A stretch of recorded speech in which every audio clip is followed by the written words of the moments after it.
Hey, big news. You're about to discover how I sold 131,000.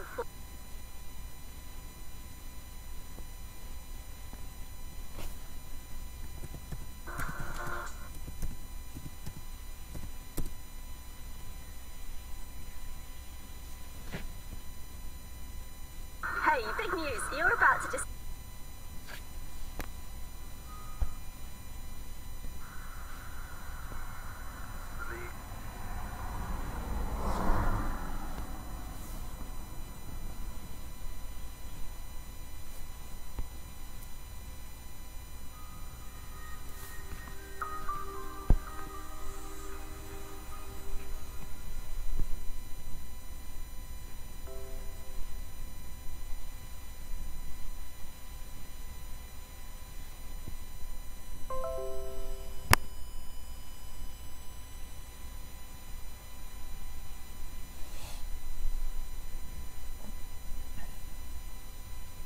Ascension News, being whole-brained, accessing our internal GPS. We all have within us an innate guidance system that we can call our gut instinct or intuition. This is our internal GPS. When it comes to blocking this innate ability or resource, we can look at 5 different levels: cultural, family, education, work, and various distractions in leisure. In the Western world, we exist in a paradigm where materialism, science, and the objective world is generally trusted, whereas the inner, subjective world is mostly discounted and distrusted. We are taught to trust what we can see with our eyes, hear with our ears, and trust what we can touch, and so on. When we see it, we will believe it, is a motto of this paradigm. Gut instinct and intuition is not something that can be relied upon, we are told. In the family, we may be encouraged to stop daydreaming, stop talking to imaginary friends, to get real, and so on.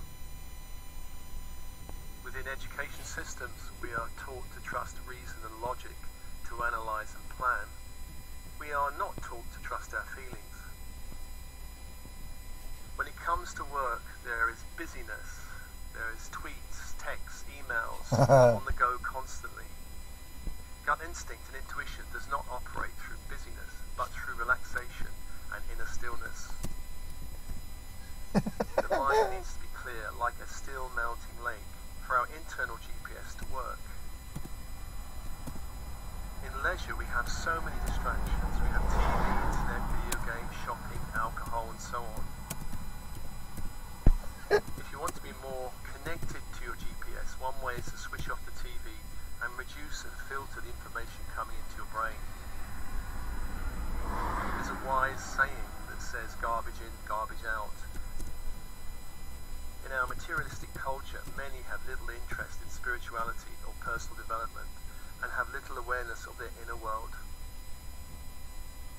The result of this is they have no understanding of the mechanics of the ego. They cannot tell the difference between intuition and ego-mind chatter.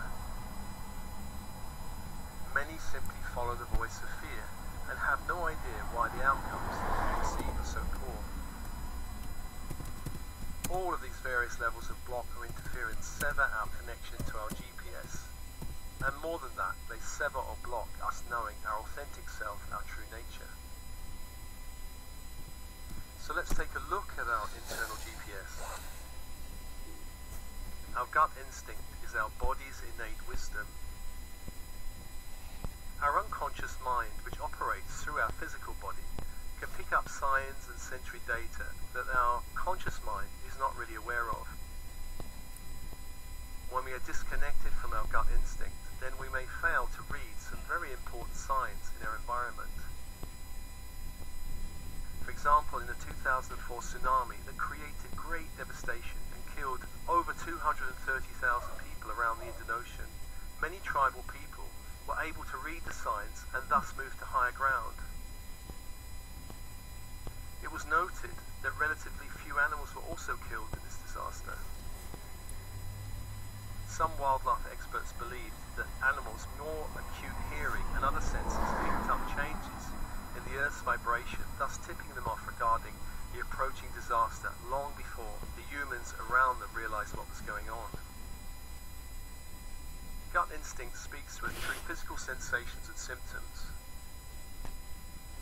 According to Judith Orloff, a Los Angeles psychiatrist, positive signs can come through a sense of warmth, an ability to breathe more easily, a wave of goosebumps, tingles or fluttery sensations, a sense of relaxation in the body, perhaps the gut and shoulders. Negative warning signs are often accompanied by icy cold hands or feet, twinging or clenching pain in the gut or in the chest, nausea, a feeling of being on high alert, fatigue, loss of energy, or perhaps the sudden onset of headaches.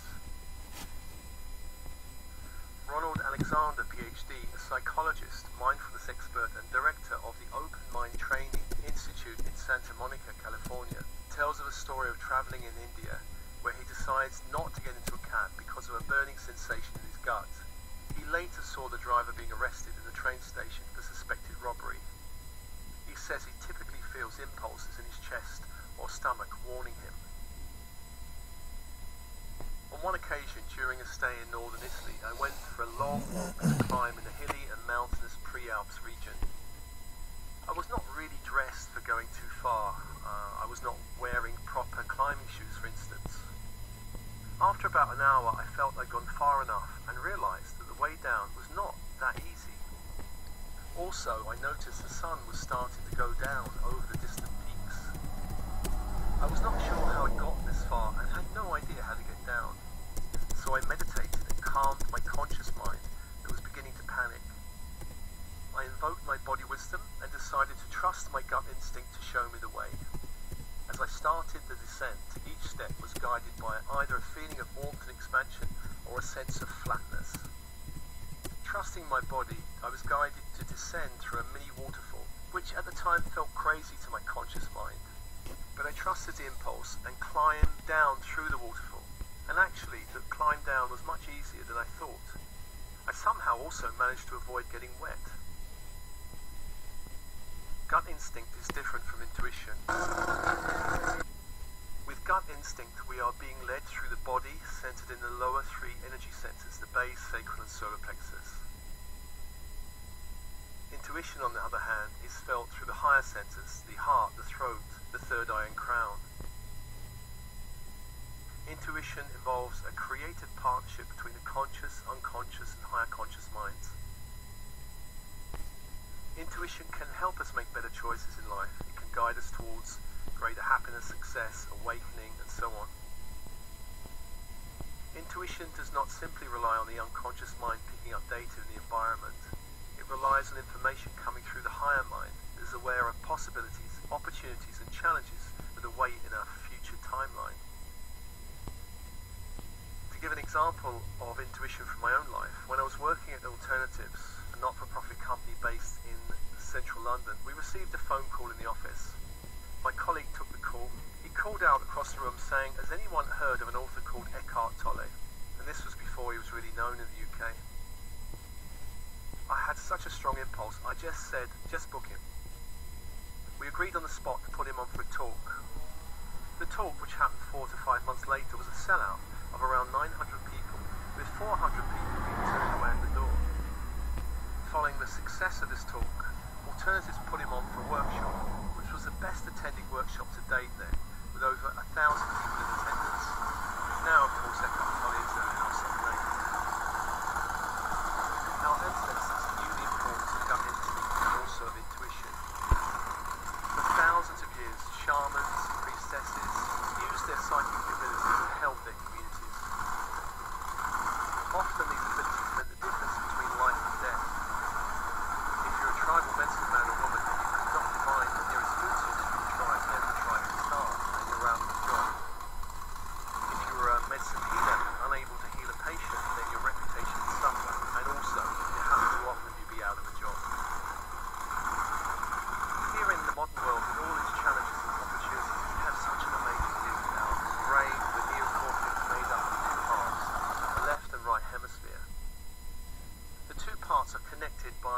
thick cable of nerves at the base of each side.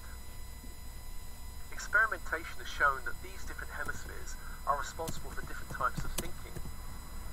The left brain is more logical, sequential, rational, analytical, and objective. The right brain is more random, intuitive, holistic, subjective, and synthesizing, looking at the whole picture rather than the detail. The left brain gives us the ability to be practical, create strategies, focus, plan, analyze, structure, understand, and design. The right brain gives us the ability to imagine, dream, fantasize, dare, feel, and intuit. If the rational mind is the analyzer, the intuitive mind is the synthesizer. It creates the picture out of all the small details. It opens us up to the sudden flash of insight that makes everything crystal clear.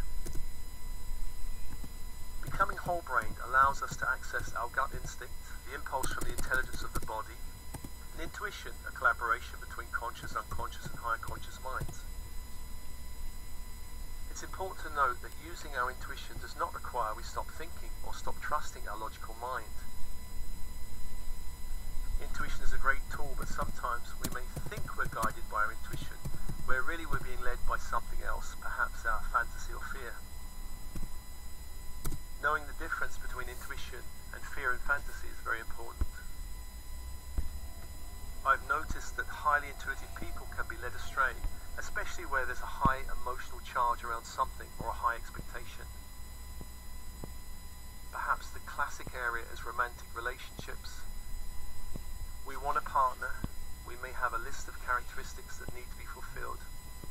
A candidate appears, many of the boxes are ticked.